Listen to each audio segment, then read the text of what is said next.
के अंदर अगर हमारे माता पिता भी अगर सामने उपस्थित हो, उसी क्रम के अंदर अगर हमारे गुरुजन भी अगर उपस्थित हो, तो निसंकोच ये पगड़ी सबसे पहले हमारे गुरुजन के चरणों में जाकर जो है वो झुकती है।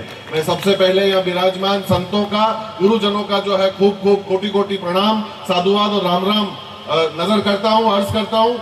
और यहाँ पर सबसे पहले जो है वो मैं समिति का बहुत बहुत धन्यवाद ज्ञापित करता हूं। राजा साहब जितेंद्र सिंह जी का भी बहुत बहुत धन्यवाद ज्ञापित करता हूं कि आपका जोश, उत्साह, जुझारूपन, कर्मठता और प्रेम और अपनत्व जो है वो यहाँ पर मेरे को खींच के लाया। पर मैं एक बात बता देता हूं कि आया मैं मेरे घर में ही हूं।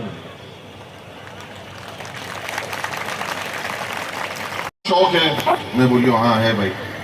बोले कि आप हुणो, मैं बोले हाँ मैं हूँ। बोले कतरा हुणो, बोले कि हाँ थोड़ा घना हुंडला।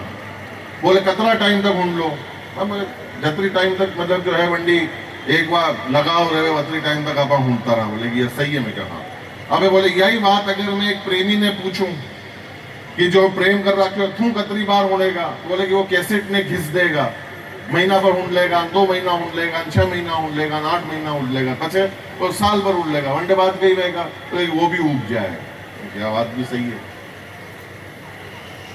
और अगली बात जो मैं कहने जा रहा हूं, अगर वो आप लोगों तक घर कर जाए और आप लोगों के भीतर अगर वो भाव जागरूक हो जाए, तो मुझे एहसास जरूर कराइएगा कि मैं मेवाड़ के अंदर पारसोली में उपस्थित हूं और वो बात आप तक पहुंची। और वो जो जवाब उस व्यक्ति ने दिया, उसको शायद सिर्फ भाव में प्रकट किया जा सकता है और समझा जा सकता है, उसके अलावा उसको शब्दों में नहीं कहा जा सकता। उसने कहा कि ये गाने कब बने, मैंने कहा अभी थोड़े टाइम पहले। बोले कब तक रहेंगे, मैंने कहा थोड़े टाइम बाद। और बोले उसके बाद क्या होगा, मैंने कहा लोग भूल जाएंगे। फिर उन्होंने सवाल पूछा हनुमान चालीसा कब बनी, हजारों वर्ष पहले। आज भी हम उसकी प्रार्थना करते हैं और हजारों वर्षों तक करते रहेंगे। उन्होंने बोला कि ये हमारी संस्कृति की ताकत है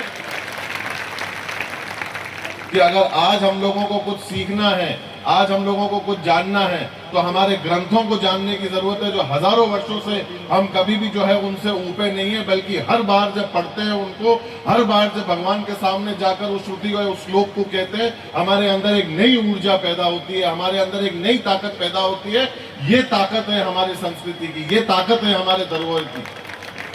ये हम लोगों को समझने की जरूरत है। इसमें कोई शक की बात नहीं कि 19वीं शताब्दी ब्रिटेन की थी, 20वीं शताब्दी अमेरिका की है, 21वीं शताब्दी हिंदुस्तान की होगी, और उसका रास्ता हमारी संस्कृति से होके गुजरता है, इस जगह से होके गुजरता है, हमारी भावी पीढ़ी से जो है वो होके गुजरता है।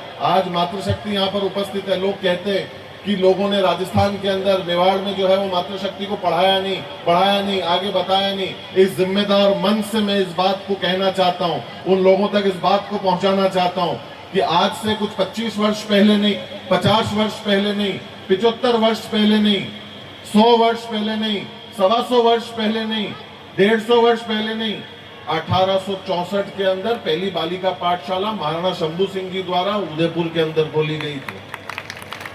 क्योंकि मेवाड़ तब भी ये मानता था कि अगर एक महिला घर के अंदर शिक्षित होती है तो पूरा परिवार नहीं, पूरा समाज जो है वो कहीं ना कहीं जाकर शिक्षित होता है।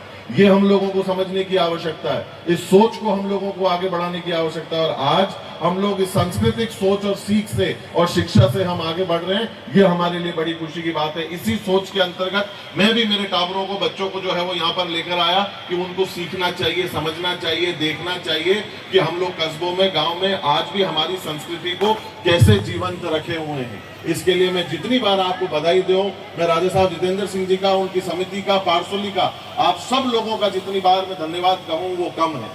हम लोग उस मिट्टी से आते हैं। और आज मैं ये कहना चाहता हूं, शायद ये मिट्टी बुलवा रही है या कहलवा रही है, मैं ये कहना चाहता हूं, मेवाड़ मेवाड़ नहीं होता अगर मातृशक्ति की ये कुर्बानियां नहीं होती।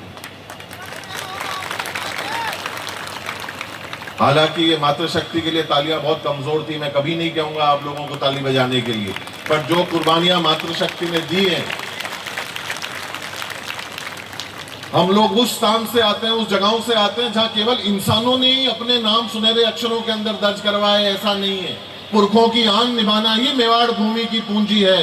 ये वो धरती है जहां चेतक की टापे गूंजी हैं। हम लोग उस जगह से आते हैं, उस मिट्टी से आते हैं, उस स्थान से आते हैं। आज मैं ये पूछना चाहता हूं कि अन्य और कोई एक दूसरे शासक का मेरे को नाम बताओ जिसके पशु का नाम हम लोग मुंह जबानी याद रखते हो। मैं रात भर यहाँ खड़ा रहने के लिए तैयार हूँ, सबकी जबानें लड़खड़ाएंगी, एक नाम हमारे दिल दिमाग में नहीं आएगा। पर मैं ये पूछूं कि जिसके ऊपर हम गर्व करते हैं वीर शिरोमणि महाराणा प्रताप पर, वो किसके ऊपर गर्व करते थे?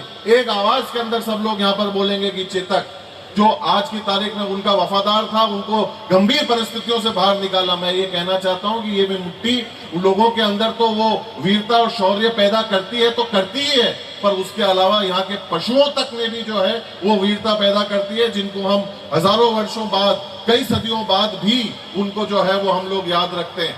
आज आप और मैं मेवाड़ की प्रशंसा करें ये स्वाभाविक है, क्योंकि हमारी जगह है, हमारी भूमि है, हमारी मिट्टी है। पर आनंद तब आता है जब दुश्मन भी इस बात को मानता है। एक प्रसंग इतिहास के अंदर बहुत खूबसूरती से पिरोया हुआ है, और उसके बाद में मैं अपनी बात को मैं विराम दूंगा। और अगर वो बात आप तक पहुंचे तो कहीं ना कहीं वो जोश, वो कुर्बानी हमारे पुरखों की, वो हम लोगों को याद रखने की जो है वो आवश्यकता है, उसको नमन करने की जो है वो आवश्यकता है। और वो ये है, आज हम लोग चेतक के बारे में जानते ही हैं, समझते ही हैं, देखते ही हैं। और वो कब होता है? जब उनको कोई लोभ या प्रलोभन देने का भी प्रयास किया जाता है, तब नहीं है। तब पंडित श्री नरेंद्र मिश्र ने दो खूबसूरत पंक्तियां एक और कही कि आंधी तूफानों में मेवाड़ ने कभी रुकना नहीं सीखा, लाखों नंगी तलवारों के सामने झुकना नहीं सीखा, शीश कटने के बाद भी धड़ यहाँ लड़ा करते हैं, मेवाड़ ने कभी बिकना नहीं सीखा। इस मिट्टी से, इस संस्कृति से जो है वो हम लोग आते हैं। आज हम लोग चेतक की चर्चा जो है वो करते हैं, जो करते ही हैं, उसके साथ में एक साथी को हम भूल जाते हैं अक्सर। इतिहास ने उस साथी के साथ में इंसान